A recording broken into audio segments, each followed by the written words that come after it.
Mose avuga ngo nkure hehe inyama zo kugaburira aba bantu bose ko bandirira imbere ngo nindabahe inyama barye. Nuko Mose yumva abantu barira, umuntu wese arirana n'abo mu nzu yiwe. Ivyanditswe muri Bibiliya dutegerezwa kubishira mu ngiro nk'uko vyavuzwe. Namba ivyo kurya bigusha mwene data, sinzopfa nongeye kurya inyama. Aha birumvikana ko intumwa ziriko ziragendana na Pawulo.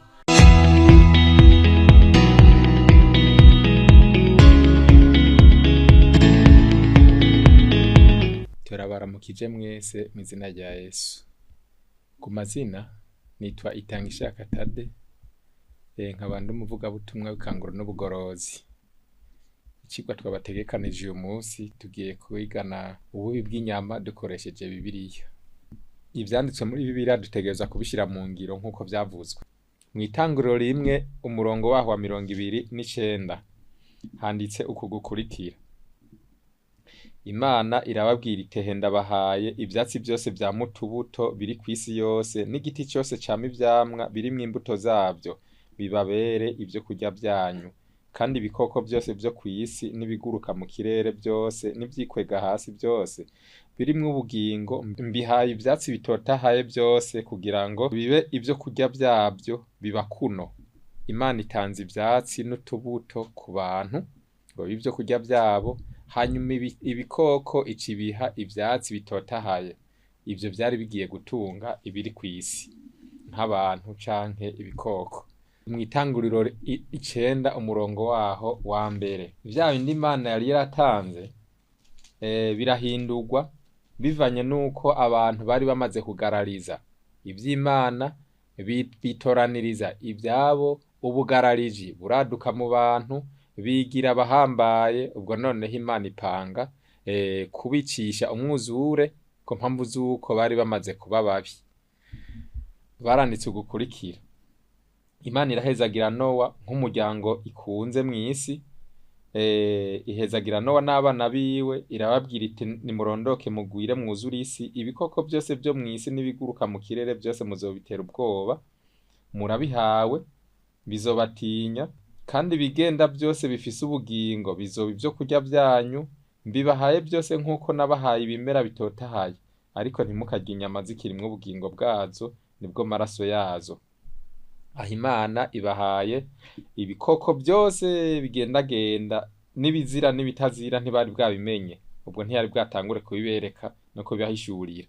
Ibibahaye byose ngo babifungure. Nk'uko yari yarabahaye ibimera, birumvikana ko yari yarabahaye ibimera, ariko uyu munsi ibimera vyavuyeho kubw'umwuzure. Ubwo noneho ibemereye gufungura ibikoko, ariko ngo bazobitera ubwoba. Birumvikana ko batahora babitera ubwoba, birumvikana ko bitahora bibatinya, ariko uyu munsi bigiye kubatinya kandi bazobitera ubwoba kuko bari bagiye kubirya navyo bikabahunga. Kimwitanze naco caramurya. Ibi biba mu gihe cabyo, abantu barabikora nk'uko Imana ibibabwiye. Hanyuma aha ntibatoranya mu gufungura ivyo bikoko, ubwo babikora uko. Mu gusubira mu Vyagezwe 14 Imana iragaruka iti kuvyo nari narabahaye ngiye kubakuriraho ibizira, ntimuze mubirye mwebwe nk'ubwoko bwanje. Hanyuma babigira kwa kundi. Gusubira mu Vyagezwe 14 ngo ibizira kuribwa n'ibitazira. Aha iki gice muzogisoma musanga yabakuriyemwo ibizira. Ivyo bizira ntibabirya, ntibabifungura kuko bari barabibujijwe. Yabakuriyeko ngo ntimuze murye ikintu na kimwe kizira. Ibi nivyo mwemererwa kurya mu bigenda: inka, intama, impene, impongo, ingeregere, ifumberi, impene nyeshamba, inzobe, imbogo n'ibindi n'ibindi. Umurongo waho w'indwi: ariko mu vyuza no mu bifise inzara ziri n'umwanya hagati, ivyo mutemererwa kurya nibi: ingamiya, urukwavu, inkezi. Ivyo nibihumanya kuri mwebwe kuko naho vyuza, ariko ntibigira inzara ziri n'umwanya hagati. N'ingurube kuko naho ifise inzara ziri n'umwanya hagati, ariko ntiyuza, nayo nigihumanya kuri mwebwe. Ibi muzovyisomera n'ibindi. Barabujijwe ingurube, barabujijwe udukwavu, barabujijwe ibiguruka bimwe bimwe, barabujijwe n'ibindi. hanyuma ivyo bemerewe ni impene, intama n'inka. Ivyo bari bavyemerewe, ntivyari ari bizira kuri bo. Iki cabaye igihe cabo, barazifungura nk'uko bari babigenewe kandi bari bavyemerewe. Ibi nibihe Imana yagiye iremerera abantu gufungura ibitungano, ariko tukamenya ngo cari igihe cabo, kuko generation par generation canke igihe ku kindi abantu bagiye barahabwa ivyabo bivanye n'uko Imana yari imaze gutunganya uko abantu bazobaho mu gihe cabo. Mu Balewi 7:2 Imana irasubirira garuka irabibaka, ibibatse ibabwiye uku gukurikira. 7:2 Uhoraho abarira Mose ati, barira Abisirayeli uti ntimuze mwigere murya ku binure ari ivy'inka canke ivy'intama canke ivy'impene, ariko ibinure vy'icipfishije canke ivy'ikirangara vyoshobora gukoreshwa ikindi cose, ariko ntimuze mubigeko na gatoya, kuko uzorya wese ku binure vy'ibitunzwe kandi ari vy'abantu batangako ibimazi banshikanira vyo gutongorwa n'umuriro, umuntu azoramuka abiriyeko azocibwe mu bwoko bwabo. Iki ururunganywe nagwo. Imana ibwiye Mose iti, barira Abisirayeli ngo ntimuze mwigere murya ku binure ari ivy'inka canke ivy'intama canke ivy'impene, kandi ab'imbere yabo arivyo bari barahawe gufungura, bari bavyemerewe, ariko ururunganywe Imana iraje irabibabujije, ibabwira ngo umuntu azoramuka abiriyeko na gatoya azocibwe. Ururunganwe Imana iragwatse ibi bifungurwa, bivuze ngo ni impene, inka n'intama. Vyari bigiye gukora iki? Aha batubwiye ngo kuko ari vy'abantu batangako ibimazi banshikanira vyo gutongorwa n'umuriro. Aha noneho bari bagiye kubishikana kugira ngo bibe ari ivyo bibakura kw'ivyaha. Inyama zari zigenewe abahereji, nibo bari bagiye kuzifungura, ariko abakirisu muri iki gihe nta nyama bari bemerewe. Uruba urunganwe rundi. Twegeye imbere mu guharura 11, ururunganwe rubujijwe ivyo kurya inyama. Habaye igihe Imana iragaruka iraba abantu bashize mu ngiro, hanyuma isanga hariho abagumanye umunoho wo kuzirya. Guharura 11:4 ngo abanyamahanga b'ikivange bari muri bo batangura kwifuza inyama. Umutwe w'amajambo tubwiye ngo Abisirayeli bankamanu bifuza inyama. Abisirayeli nabo batangura kurira bati ninde yoduha inyama zo kurya. Ubwo nabo bivanganije n'abandi, bumvise nabo bazivuze nabo barazipfuza. Ubwo runganwe noneho mu gihe cyago nago Imana ipanga ingene iza kubagenza. Ku murongo waho w'10 baranditse ngo, nuko Mose yumva abantu barira, umuntu wese arirana nabo mu nzu yiwe, baririra mu miryango y'amahema yabo, uburake bw'Uhoraho buraziriringa, na Mose nawe arababara. 13 Mose avuga ngo nkure hehe inyama zo kugaburira aba bantu bose, ko bandirira imbere ngo nindabahe inyama barye. Ubwo abibaza Imana. Ku murongo w'18 Imana irishura Mose iti, kandi barira abantu uti umunsi w'ejo uzoshike mwiyejeje, uti kandi muzorya inyama, kuko muririye mu matwi yiwe, mukavuga muti ninde yoduha inyama zo kurya, muti ko twari tumerewe neza muri Egiputa, uti nico gitumye azobaha inyama z'uko murya, uti ntimuzorya umunsi umwe canke 2 canke 3 canke 10 canke 20, utariko muzozirya ukwezi kwiramvuriye, muzozirya ukwezi kwiramvuriye gushitsa aho zizosigara zibaduhiye zibasesema, uti kuko mu mwanse Uhoraho ari muri mwebwe. Imana igiye kubaha inyama, ariko iyo ibabwiye ngo nzozibaha kuko mu nyase. Aha uvyumvise nawe wansi Imana hamukacu yisaba ntiyo guha bizima kugira ngo abantu bihitiremwo ati nyabuna twebwe twagararije. Umugararije Imana noneho yaramwanse, mwumvirize uko yaciye ibagenza. Umurongo wa 20 mu witeho handitse uku gukurikira, utariko muzozirya ukwezi kwiramvuriye gushitsa aho zizobaduhira, zikabasesema, kuko mu mwanse Uhoraho ari muri mwebwe, mukaririra imbere yiwe muti twaviriye iki muri Egiputa. Aha uyu murongo Imana uko yabakoreye kuko bari bayanse, yaciye umuntu wese yari afise uwo munoho wo kurya inyama, ntabwo yamwemereye ko azirya mu mahoro, ahubwo haciye haza ikiza kirabarigita. 31 haza umuyaga uvuye ku Uhoraho, uzana inkware zivuye ku kiyaga, uzirekurira aho bashagaje n'impande zose, gushitsa ahogendwa umunsi umwe, zagenda zarara hejuru y'isi nk'intambwe zibiri z'ukuboko uciriye mu nkokora. Abantu bava hasi barenza uwo munsi bazandura, bakesha nijoro barenza n'undi munsi, uwanduye nkeya yandura ingero yitwa homeru 10, bazanikira impande zose zaho bashagaje. Izo nyama bakizishinze kwa amenyo, batarazihekenya, uburake bw'Uhoraho burabaziriringira, abantu abarekuriramwo ikiza gikomeye cane. Aho hantu bakita Kiburoti Hatava, kuko ariho bahambye abifuje inyama. Ubwo Imana muri uru runganwe abifuje inyama bose Imana yabarekuriyemwo ikiza kirabarigita. Hanyuma uru runganwe rurokotse, urwarokotse muri aba niho dusoma Daniyeli nawe muri aba bantu b'Imana barokotse mw'iyi miryango, nawe igitero kibaye mu bwoko bw'iwabo, hanyuma barabanyaga babageza i Babuloni ibwami.